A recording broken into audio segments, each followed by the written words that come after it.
Il y a à peu près 20-22 nœuds de vent avec une mer un petit peu formée. Et voilà, on a fait des conditions plutôt agréables. On a un ciel plutôt chargé avec des grains. Et ce qui explique, hop là, c'est le ski qui se place. Ce qui explique un peu différence de vitesse entre les bateaux, si on fait des grains ou pas. Parce que, évidemment, j'ai vu que Savéole avait fait un grain, qui avait avancé vite, et moi j'en ai eu un tout à l'heure, et ça m'a permis d'allonger un petit peu l'aspect, mais il y en a un peu partout des grains. Ouais, non, j'ai bien géré le sommeil là, parce que j'ai beaucoup dormi entre la tombée de la nuit et le milieu de la nuit. J'ai dû dormir au moins 5 heures,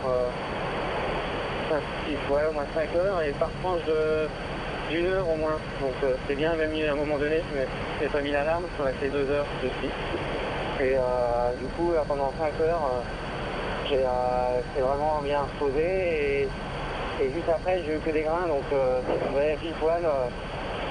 J'ai pu gérer l'empannage dans 30 nœuds de vent et tout ça, donc j'ai remis même le ski lourd à un moment donné. Enfin, après la deuxième partie de nuit, j'ai pas chômé.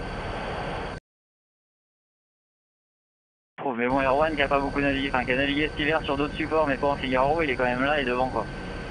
Et le support, il le connaît, ça fait longtemps qu'il navigue dessus, donc je pense qu'il avait quand même tous les ingrédients pour être au même niveau que tout le monde et avec du petit plus et l'expérience. C'est les conditions sur la fin de parcours qui vont faire que mon positionnement sera le bon ou pas. Voilà, maintenant, ça risque d'être à venir autour de 6-7 jours. Voilà, on a plus de vent que sur les pichiers, on va plus vite que les routages. Là, ça va vraiment vite. Bah, faut être sans cesse sur les classements et sur la vitesse et le cap du bateau pour regarder un petit peu le compromis des autres et nos compromis et puis essayer de se placer toujours par rapport à la météo, au prochain coup météo, comme on voit finalement ce positionnement ouest-est ou enfin nord-ouest-sud-est que j'ai avec Erwan Tabarly, avec Nico. C'est un positionnement qu'on avait déjà avant les Açores.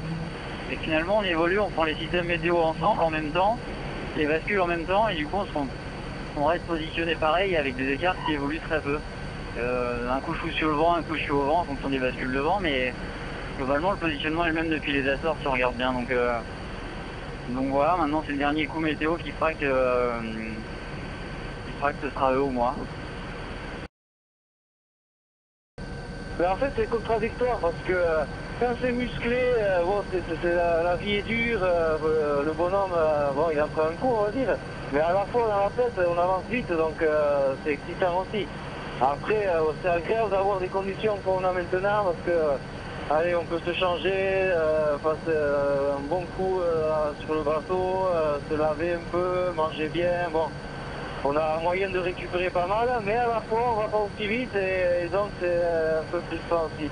Mais voilà, il faut les deux et là je suis bien content d'avoir ces passages comme ça et ça fait du bien, ouais.